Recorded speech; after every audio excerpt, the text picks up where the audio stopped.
Hora de conversar com Juliana Rosa, o tradicional Boletim Focus de segunda-feira. Mais uma vez diz que nós teremos mais inflação. Por quê, Juliana? Bom dia. Bom dia, tudo bem, Tudo Megali? jóia? Bom dia, Carlinha. Bom dia para Bom dia, Sheila. Ju. Bom dia para o nosso ouvinte. Boa semana. Olha, você tem aí, de fato, mais uma rodada de aumento nas projeções de inflação. O relatório Focus mostra que o próprio Banco Central, o presidente do Banco Central, já tinha falado na sexta-feira que ele estava preocupado com essa onda de piora nas projeções de inflação.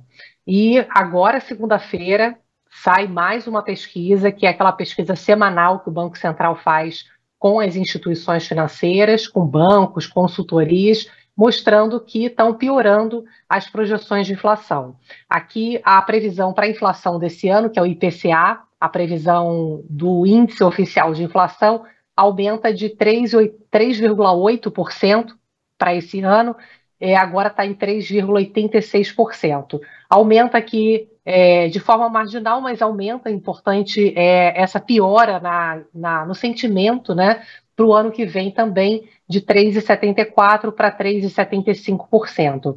A expectativa para juros, ela já piorou na semana passada e está mantida com uma previsão de juros esse ano em 10%. O que já é preocupante, porque o debate hoje é que o juro está em 10,5%, que é um juro muito alto. A gente falava recentemente que o juro poderia cair para 9%, até para 8,5%, agora a previsão média está em 10%, mas o debate já é se o juro pode nem cair mais esse ano. Está em 10,5%, um juro altamente restritivo, um juro caro, que atrapalha pagamento de dívidas, atrapalha investimentos, crescimento econômico, né, geração de empregos, e já tem até ainda é minoria, mas já tem um debate de que há uma possibilidade até de aumento de juros esse ano. Então mudou completamente o cenário. E por que você tem essa deterioração nas expectativas, tanto de inflação quanto de juros no Brasil? O próprio presidente do Banco Central, Roberto Campos Neto, deu aqui 3 explicações principais na avaliação dele na sexta-feira, enquanto ele participava de um evento na Fundação Getúlio Vargas, no Rio de Janeiro. Ele falou o seguinte, que são 3 motivos: a piora nas metas das contas públicas, uma percepção de que o governo ele tem um compromisso com o equilíbrio fiscal que piorou, a questão da taxa de juros nos Estados Unidos, que também tem atrapalhado a gente, né, com a alta do dólar, com uma perspectiva de que a demora para a queda de juros nos Estados Unidos atrapalha a gente também a ter queda de juros aqui no Brasil, porque o nosso juro não pode ficar muito perto do juro nos Estados Unidos, senão a nossa moeda perde valor. Isso atrapalha também na questão da desvalorização da nossa moeda e, com isso, o controle inflacionário. E o terceiro motivo, que é o mais preocupante, aqui ele fala sobre um terceiro fator que está atrapalhando na questão da piora na expectativa de inflação no Brasil, que é a credibilidade do Banco Central.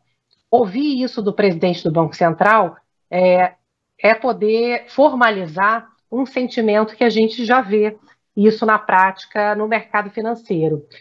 Isso tudo acontece porque, desde que semana retrasada houve aquela divisão do 5-4, o Comitê de Política Monetária do Banco Central ficou rachado, 5 diretores votaram pelo corte menor de juros, que foram, coincidentemente, né, os 5 diretores indicados pelo governo anterior e os 4 indicados pelo governo Lula votaram por um corte maior de juros. Houve ali a percepção de que havia já um Banco Central que estava sendo substituído aos poucos por uma visão de que a inflação poderia ser um pouco maior do que os 3%, que seria o foco, né, o centro da meta de inflação.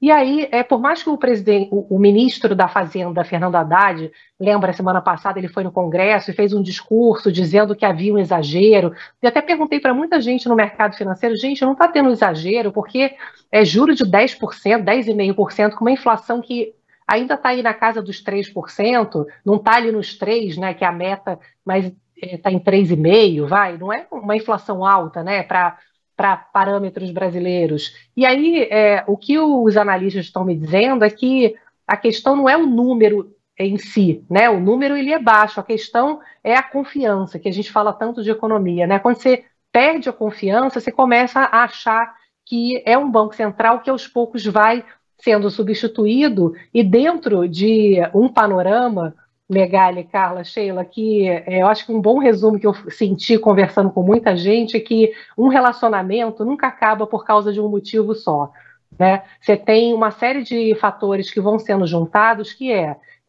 esse racha no Banco Central, depois a substituição do presidente da Petrobras com uma visão de que o governo está tentando fazer uma interferência política numa empresa que tem capital privado também, né? Não é só uma empresa com capital estatal, e outras interferências que acaba trazendo uma mensagem de que é um governo que está, junto com a alteração das metas das contas públicas, indo para um lado que está trazendo uma insegurança em relação aos rumos da economia. Então, acho que isso resume bem, né? Que essa questão de por que acaba um relacionamento não é porque você chegou tarde um dia, né? É porque você já vai construindo ali uma relação e vai arranhando, quebra o vidro ali, depois para você colar os caquinhos, aquilo ali fica arranhado, né? Não cola, é igual uma folha de papel amassada, né? Folha não volta mais. De sulfite não volta. Nem com a prensa de forno de Resende volta.